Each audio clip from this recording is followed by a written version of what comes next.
Hey, welcome to Energy is Currency podcast, hosted by myself, Alexis Williams, MBA, business consultant, hair loss practitioner, yoga instructor. What do you need me to do today? I am all things to all people, and I am pleased and honored to be joined by one of my very favorite people in the world, Antonio Daza. How are you? Hi Lexi, hi. Hello everybody out there. Tell us about Thank yourself. you for joining us. Well, my name is Antonio Daza. I am the owner of Daza Dance Ballroom Academy. It's a ballroom dance studio in Buckhead, which has been open since 2008. Oof. We're just about to turn 13. We're super excited about that. Yes. And what else am I? I'm a student at Oglethorpe. I'm actually graduating now in May after 5 long years of studying. And What did you study? I'm getting a BA on women, gender, and sexuality studies. The allyship. With Ah, 2 minors. Yes, okay. Which minor number 1 Minor number 1 is art history, and minor number 2? communications. Listen, educated, culture, Good dancer, entrepreneurship, dancing. I mean, artist. this sounds like the total package. This is what America needs right now. So, welcome to my podcast. Thank you. Y'all have no idea. I adore this man. We have such a wonderful connection because as entrepreneurs, we've been able to really encourage and exchange and bounce off one another. And that is so necessary in this time that we're living in. Yes. So I think we really hit the ground running this time last year, 2020. I have to tell everybody this story because if you see Antonio's work in his business production now, you would never know that we ever had this conversation. But this time last year, the world was shut down. Everybody was covered in the mask that they could come up with, which I saw videos the other day. People were wearing sponges. They were wearing drawers, hats, the birthday hats they were wearing in his mask. We were literally fools last year. Did you see the video of the guy that built this sort of like, I don't know, like a jacket, and he had like a round thing so he couldn't get. So he could social distance permanently. Yes, like we were really. Last year was that's not us, y'all. That wasn't the real me. But I love last year because he and I were having a conversation right before my salon shut down. And we were talking about how do we pivot, and I was like, we're going to have fun. This is going to be a virtual experience. This is going to just blossom into all these fun things. And he looked at me and he was like, I'm not doing any of that. And I was like, what do you mean? He's like, I don't do videos. I don't do this. You just had a whole list of things he does not do. Well, it was not that I didn't do. It was just that I didn't have the experience. I didn't feel confident, doing it, because it's one thing is when you are film dancing and moving, which is what I do, and I'm used to doing, but having to stand in front of a camera and talking just like I'm doing right now, it was something for me very challenging. Just because, we all have our own demons, our own insecurities, and I was like, I don't know if I can do that. And I said, well, listen, let's do it together. We'll figure it out. I don't know what I'm doing either. You don't know what you're doing. Nobody knows what they're doing right now. There's not one person, maybe Jeff Bezos. He was probably the only one. Listen, I'm gonna take a sip of mine. What's in his cup is in his cup. So I don't, right? Because that's not the kind of conversation we're having today. But last year was just hilarious. So I appreciated him because not only did we keep our businesses going and pivoted beautifully, but we created so much digital content. Oh my goodness. Yes. He turns out videos every week now. So the lesson in this is the blessing is on the other side of the obstacle. Right. So whatever you label a problem or label, I don't have experience with it. If you don't have experience, go get experience. We'll put a camera up and we'll figure it out. And the Virgo in him says, no, we're gonna do this. That's true. With the style. right way. Yes. You hear it? The right way. We're gonna have cameramen. We need at least 2 cameras for this. Like, he laid it out. And together we put together a fun podcast called Unapologetic Talk. Yes. And it was the perfect little mini series because it really tapped into what was going on last year as it was happening. So at first we were like, oh yeah, we're off work. We don't know what to do with ourselves. We're so worried. The next episode was, oh, we're getting to it, you know, and it's coming in and I'm getting more grounded. And honey, on that 3rd episode, yes, was when they killed George Floyd. Yeah. When, I mean, we gotta call when the things, streets flooded, you know, with protests, when we were just doing all of those things, and I appreciated how it brought us even more together. Yes. His allyship, listen, it just reeks through his pores. He was at every protest. I was. He was like, Lexi, this is where we're gonna be this weekend. You should come meet us. And I was like, oh, okay, I can be there. But his leadership and his willingness to take on challenges and to handle obstacles, just, it was so on heart. It was so just endearing. I loved it. I love you for it. So tell us your version of 2020. How did you survive last year? Oh my gosh. Well, I mean, what can I say? 2020 was a very complicated year. Yeah. But now looking back, I think that so many good things came out of it. Yeah. And like you and I have talked many times, it's just that it helped us all, and me personally, I'm going to talk for myself, it helped me to sort of like reinvent myself, but not in like the way that like changing my look or, you know, like the superficial ways. Yeah. I was like really like inside, like as a person, like it made me realize what were my priorities, what things were important to me, where I wanted to go, you know, where I wanted to grow, what I wanted to become. Yeah. So it just gave me the time to really think about all those things and in my mind. And the times were so hard. So many things were happening out on the streets. There was just so much, I don't know, like it just, so much stuff that we already had going on. It's just, the mask came off. The last year was intense. Yeah. So because all of that was happening, I feel like I just kind of went through this transformation, and I felt like, you know, by the end of the year, it was like, okay, I get it. I get what I'm about to embark on, and you know, I'm gonna basically just take the bull by the horns. You know what I'm saying? It's like I'm just gonna take control, and you know. Last year taught me how to take control of me and make me a better person and make me do the things and make. Last year I learned how, and I think every entrepreneur goes. Hopefully everybody goes through this, but I feel like every entrepreneur goes through this.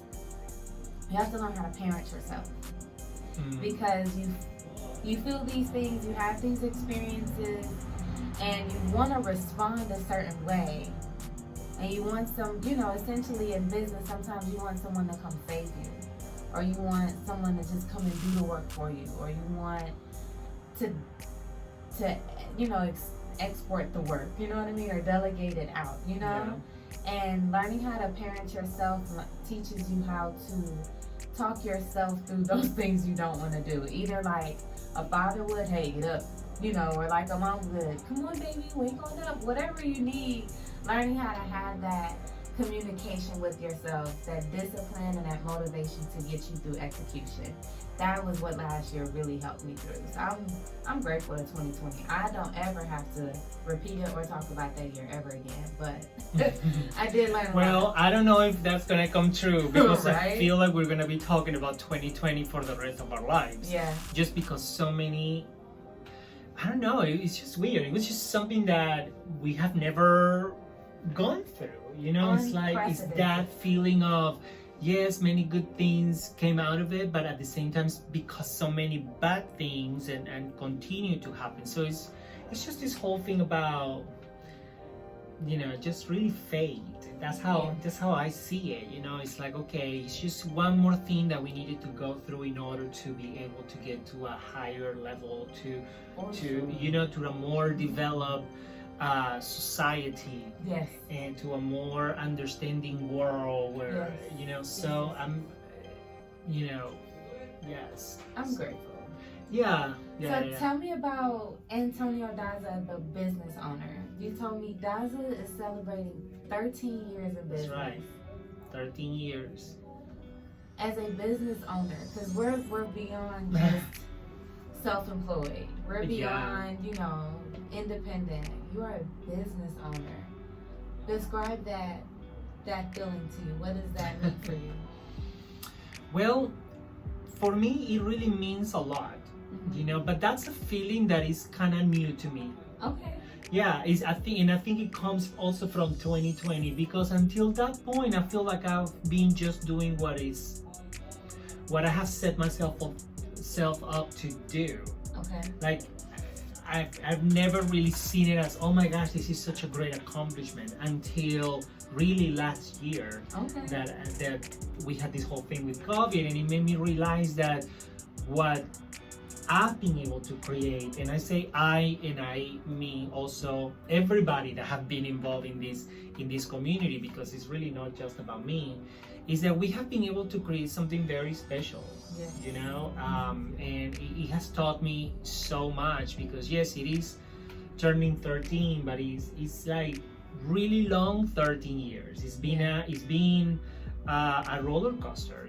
Sometimes you I've been on top, and sometimes I've been down, and it's just managing that and just learning in the everyday how to. I mean, you understand, because you're a business owner, too, small business owner, which are really the bone of this country. Okay. Listen, tell me about it. So yeah, I mean, having your own business is a great experience, because you learn so much, you grow so much, you get to meet with so many people, and especially what I do. Yeah. But it's 24/7. It's true what everybody says. Owning your own business is a 24/7 job. Even though I love my job, you have to prepare for that. It's like having a child. Is that kind of attention. That is a perfect way to describe it. And I think in any relationship, whether business or personal, we have to remember that it takes time for these things to develop. So when we're doing our personal inventory over things, we have to ask ourselves, like, what pace am I moving at, and what do my expectations match my development? You know? Because it's like, I can't expect a business that's been open for 6 months to perform like a business that's been open for 13 years. And I can't expect a business, I have different expectations for a business that's been open for 13 years in terms of customer service, team development, automation, flow, than I do with a business that's been open for 2. So I think matching, when you're considering where you are with your business and your competitors and even, your constituents, what level have they evolved into? And I think it takes some real tenacity to be able to make it to 13 years. And for parents, the 13-year-old, that's, I mean, that 13-year-old is okay. the test, okay? That 13 to 16 is when the attitudes and the hormones. I'm not even gonna bring up my 13-year-old, because I remember my. That was a different person. I don't know her. I don't know her, but it also takes an incredible team to keep it going that long. Yes. Tell me about the Daza Dance team culture. Well, that I affectionately love. Yes, I've been very fortunate to have so many people that have helped me, that have come to my rescue when I've needed it, but also the people that have stopped me many times and say, you know what, Antonio, that's not cool, that's not right, that's not the way to go. Because one of the, I think, is the benefits, if you are a person like me who likes to take risks, one of the benefits is, to me, of owning your own business is the unknown. Yeah. Like most small business owners don't go to school to learn how to run a cupcake shop. They should. And it's okay if they don't. All right? Or you don't go to school to learn how to, I don't know, how to run a ballroom dance studio. Yeah.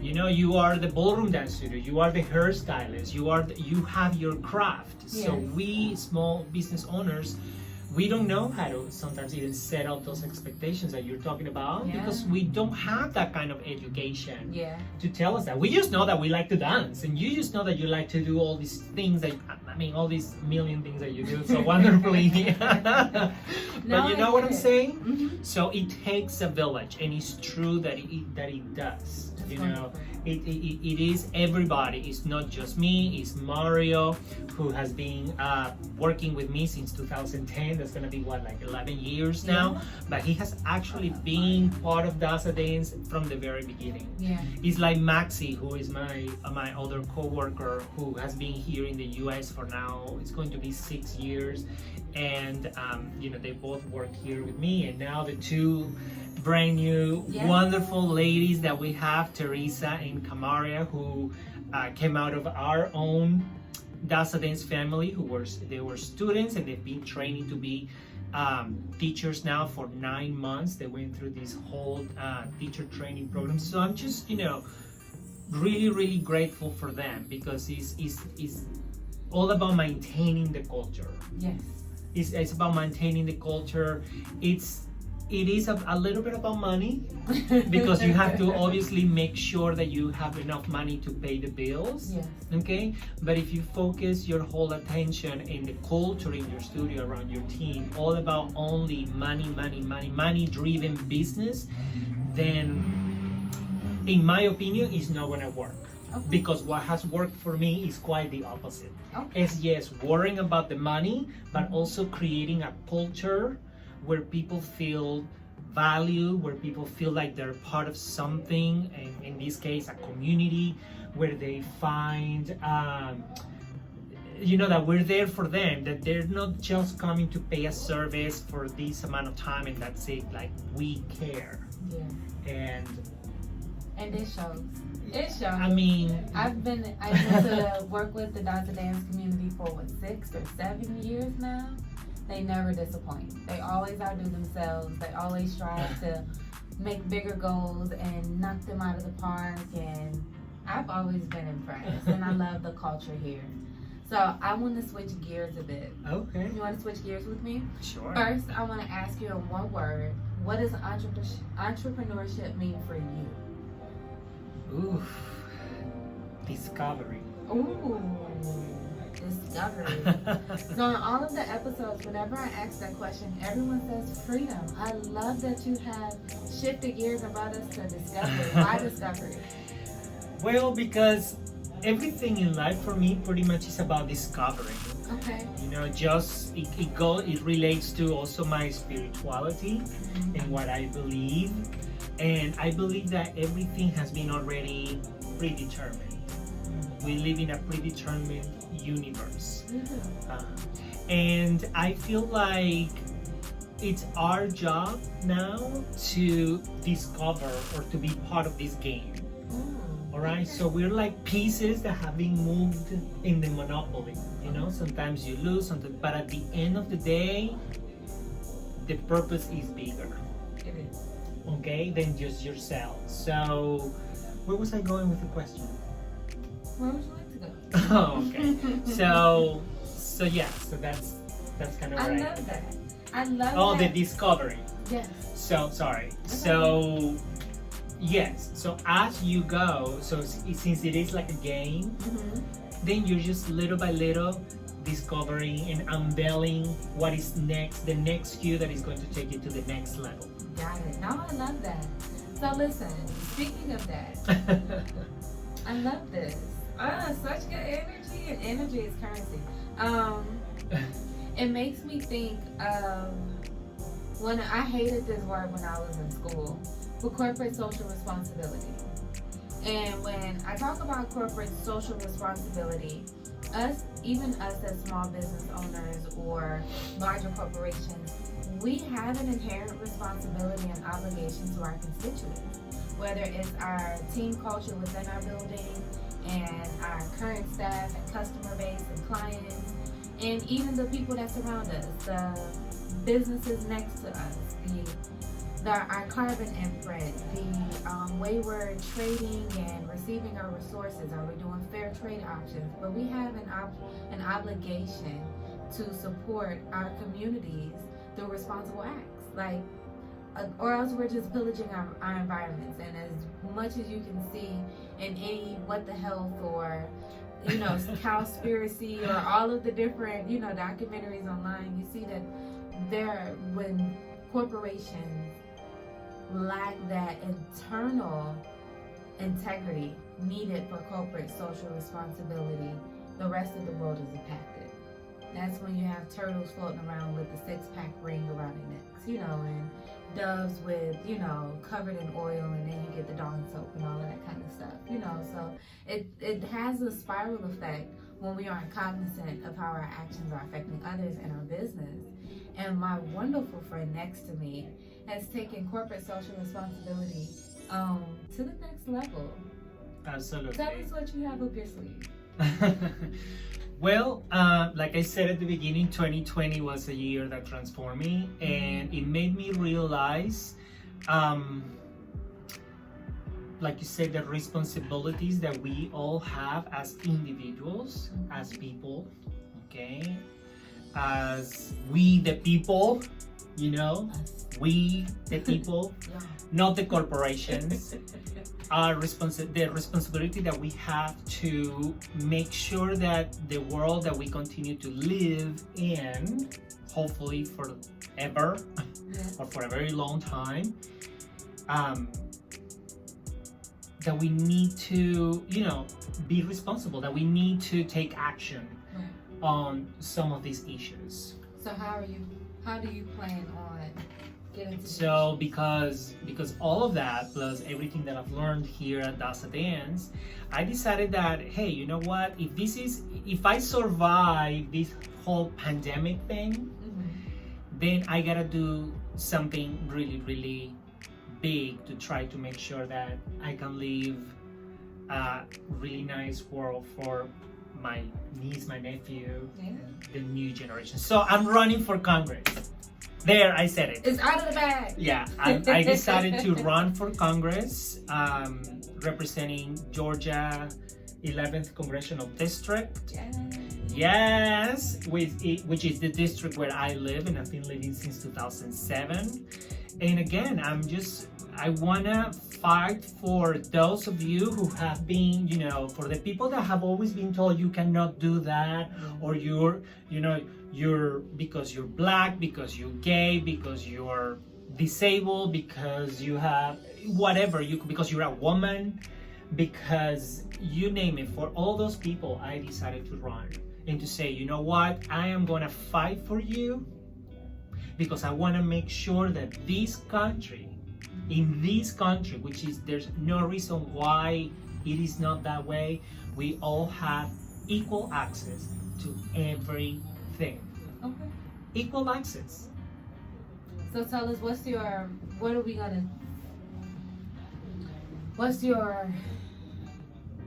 hot topics? What are you working towards? Well, one of the things that, equal access to opportunities means equal access to healthcare. Yeah. All right. So we've seen how the pandemic has really affected even more communities of color, brown communities. And these are people that can just really not pay for the expensive health insurance that some other parts of society are able to enjoy. So I want to make sure that all these people that have been affected by the pandemic in indirect ways, beside the fact of getting sick or doing that, it's just the people that have lost their jobs, that have lost their health insurance because they lost their jobs, that then they can have access to the health that they need. That's what to me means equal access to opportunity. Equal access to opportunity means equal access to education, and not just the fact of being able to go to school, which we can talk about it, but also access to technology. Right. I mean, nowadays the kids have to be at home, okay? Every day. I mean, you know how many parents how many households have only one computer for 3 or 4 children in the house? Okay, so that is a problem there of inequality there, you know, because you know who the most of the people are that cannot afford that? Black and brown communities. Yeah, the same communities that have always been segregated. So I think the question of the hour is, especially with us coming together on the terms that we did last year with George Floyd and really examining America's social injustice issue. What are you saying on defunding the police? Well, listen, the whole thing about justice for me is really big. Yeah. Really, really big. Actually, when I first started to think about running for Congress, I thought, okay, what are the main topics that really excite me, that I think are the base of our society? One was education. I feel like if we don't have education, okay, then, you know, if we allow the system to keep us ignorant, then they're always gonna keep us controlled. So with education, we are able to empower people, okay? And again, we can talk about education for a long time because it's a big one for me. But the other one is justice. And justice is a very subjective issue, okay? Because what justice is to you, it's not to me. Okay, but that's why we have this amazing constitution. And we have these amazing laws, okay, in this country that makes us the strongest and the longest standing democracy in the world. Okay, it's because we have a set of rules and laws that we all have agreed upon, that these are the rules and the laws, okay, that our country is founded on. Okay, and if we want to change them, which is okay, I understand that societies evolve and they change, and sometimes things need to be updated. Okay, heavy on the updates. We also have the mechanisms to be able to come to an agreement in how we're going to progress and continue moving this great nation forward. The problem is when we have greed. And when we have power driven by money, you know, and intentions, you know, and that's what is happening right now in Congress. And it has corrupted our institutions, the institutions that have been standing there for the longest time. Now they have been more than ever corrupted by this money and this greed and corporations in Congress, and you know, just all of this. So where do I stand with the justice problem? We have to make sure that we gain trust again in our system. So when we can look at somebody that is making the decisions, we know and we trust and we believe that that person is making the best decisions for all of us as a society in general. Okay? So let me ask you how. Because this is the thing. It's not that people are mistakenly mistrusting the system. It's that we mistrusting them on accident. No. What is? No. The system is corrupted. We know it. Politicians want to tell us that it's not, but we know it. We see it. We live it every day as small business owners. As people. As people, we know that the system is broken big time, okay? So that's what I'm saying. Long-term goal, we have to make sure that we, the people, recover our trust in the institutions and make the necessary adjustments that we need to make, okay? In order to be able to trust, because if we don't trust the system, then how do we come together to decide what is just? You know what I'm saying? When you have, when when you have numbers like, for example, the consumption of marijuana between blacks and whites in the United States, it's about the same. But then you see that more black people get incarcerated for marijuana possession than white people. Then how do you, as a black person, how can you trust the system? Oh, I don't. You see what I'm saying? So we need to work towards a system that, number one, represents us all. Yes. That is not only white, all men, all rich men in Congress making this. That it represents the people. And number two, we need to make sure that that system that is in place, that we as citizens can trust it. Yeah. I feel like we need more diversity then. You know what I mean? Absolutely. We need to have a Congress, and this is why I'm running for Congress, because I live in this district. This is my district. Mm-hmm. And the person that is right now making those decisions for me in Congress has no relationship with what is going on in the life of someone like me. Mm. So I think that we need to have people in Congress who look, who speak, who feel, who think, who just all these things as the people of their district. Absolutely. Representation matters. Okay? So we need to have a Congress that when you look at it, you're like, oh my gosh. Like you have all these, diversity and intersectionality, because then you have women, but you don't have just white women, you have women of color, where you have gays, but then you just don't have one person, one gay man, white gay man. You have black gay men, and you have Asian gay men, and you have women, all of that, because that's how we're going to be able to have the real discussions and really validate the other, because at some point we are connecting with the other. In some big structure, we connect, you know. I may be white, you may be black, but we're both LGBTQ, so I got you just because I find that relationship with you. But if all you have in Congress right now is all white, rich men who have been there forever, by the way, then how do you make change? How do you make change? Well, I love this. How can we support you? Or very, very easy. You can go to my website. It's called votedaza.com. Okay, votedaza.com, and you can donate. Right now, right now, really your donations will make a difference. Right now I'm in the early stages, and I'm working on getting all my organization put together, and obviously I have expenses because I have employees, I have things to pay, and that's not a secret.